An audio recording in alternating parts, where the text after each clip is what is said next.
Dangerous, very dangerous, because if Anthony Joshua hits him on the chin, he will put him to sleep. Utter madness that he would run the risk of absolutely jeopardizing his life, because he's not a big heavyweight. He's a small heavyweight.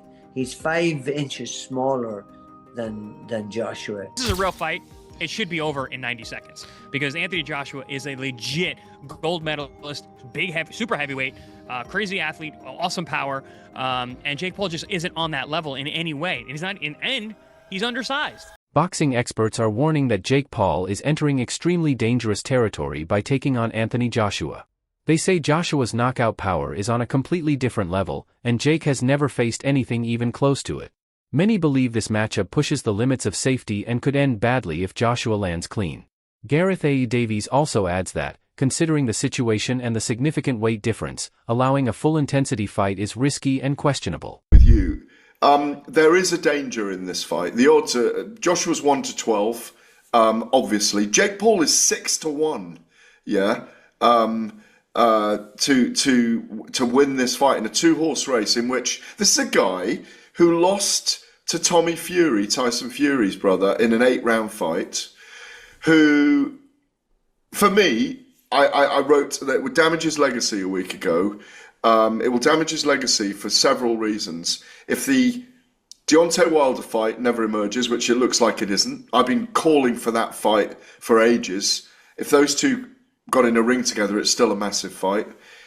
It's a dangerous fight to sanction, in my view. It sets the wrong precedent. It is 10-ounce gloves. It is a boxing match. It's not an exhibition. This isn't a 58-year-old Mike Tyson. This is one of the most dangerous finishers in the world, who is probably 5 levels above Jake Paul and a weight division above him.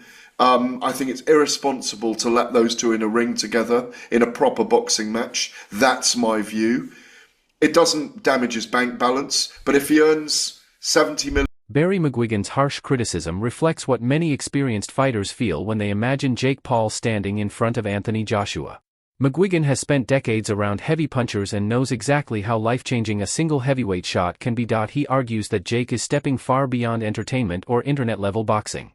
Joshua's power is not hypothetical. It has been proven against fighters who are bigger, stronger, and far more seasoned than Jake. McGuigan stresses that Jake is still essentially a light heavyweight and has never faced anyone with Joshua's natural size, reach, or punching damage.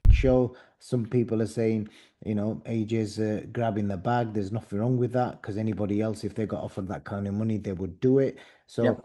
And some people are suggesting he might damage his legacy. Where do you sit with the decision of him taking that fight? And it's a professional 8-round fight as well. Yes, it's a highly dangerous fight for Jake Paul. I don't know what he's doing, unless they have done some sort of caveat or some sort of agreement that he says he's going to go easy on him, or he's not going to... he's not going to go flat out. But, I've been tossing this up and down in my mind and trying to figure how, and under God, when he had agreed to fight someone like Tank Davis, who is, several divisions below him, that's more like what Jake Paul does. And then he goes from there to fighting Anthony Joshua. I mean, just look at what happened to Francis Ngannou, who's a big, athletic, tough guy and had gone 12 rounds with Tyson Fury and given him a real ding-dong.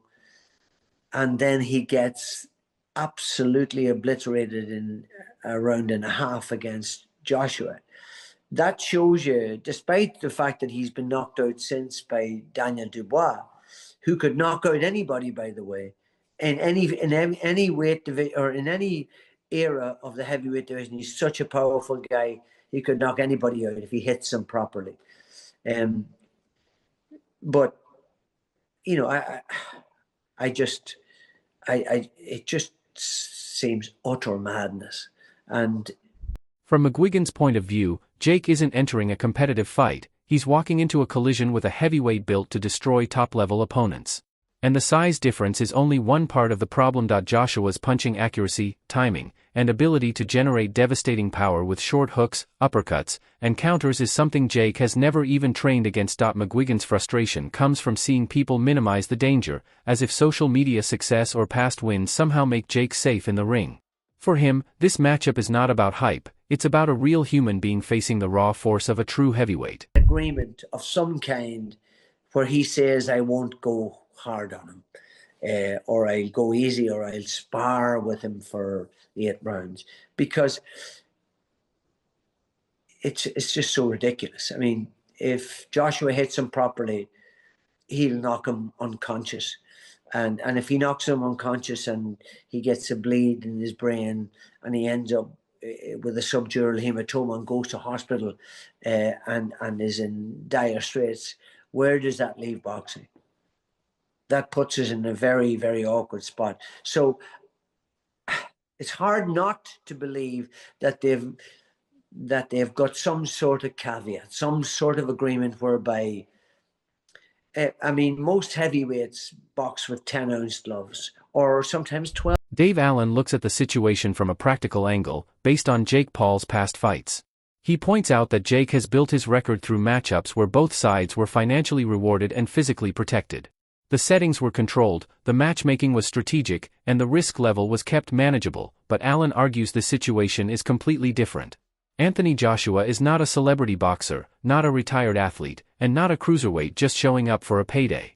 He is an active heavyweight with championship credentials, knockout wins against elite fighters, and a track record of finishing fights with real power. Allen warns that if Joshua approaches the fight with even half the intensity he uses against professional opponents, it will look nothing like Jake's previous controlled bouts. The concern isn't just a knockout. It's the effect of true heavyweight power on a fighter whose body has never taken anything close to that level of force. Allen also notes that sparring with heavyweights doesn't prepare someone for a real fight, where punches are thrown without warning and with full intent. For Jake, stepping in with Joshua isn't a crossover event, it's entering genuine heavyweight combat. Friendly crossover event. Fella. But he couldn't beat Tommy. Could he win the area lightweight title? I'm not sure. Don't know who the champion is. If I had a look, I could tell you, but I'm not sure. He then boxes Nate Diaz. So he's boxed 1 boxer so far, if we keep in count, and he's beat none. Then he boxes Andre August, who I believe was a pro, and this is now at 14-3, so he's now actually a cruiserweight. Andre August, I'm not sure. Ryan Borland, 17-2. Again, I'm not sure. But fair play, he's beat 2 boxers here. Beat 2 boxers, what can I say? He then fights Mike Perry, who is an MMA fighter, bare knuckle boxer. He's not a glove boxer. He then fights Mike Tyson, which was an exhibition, weren't it, really, for all intents and purposes.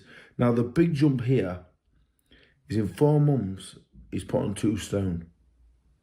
So he's put on 2 stone in 4 months. He then boxed Julio Cesar Chavez, and he's now lost 2 stone. He's back down at 14-3, and he beat Chavez, who is a boxer, but has been shot to bits for the last 10 years. So, as far as Jake Paul goes, I don't mind Jake Paul. I don't really know what he does or what he is and what he's achieved in boxing. I would say fair play. I'd say, you know what, mate, why not? I don't blame him. And the money he's made, amazing, buzzing. If people want to watch him box, great. So he started off boxing, I think a YouTuber or 2, basketball player maybe, was he? Some MMA fighters, and he weren't Ngannou, weren't Cyril Gann, weren't Big Madukan Boggs.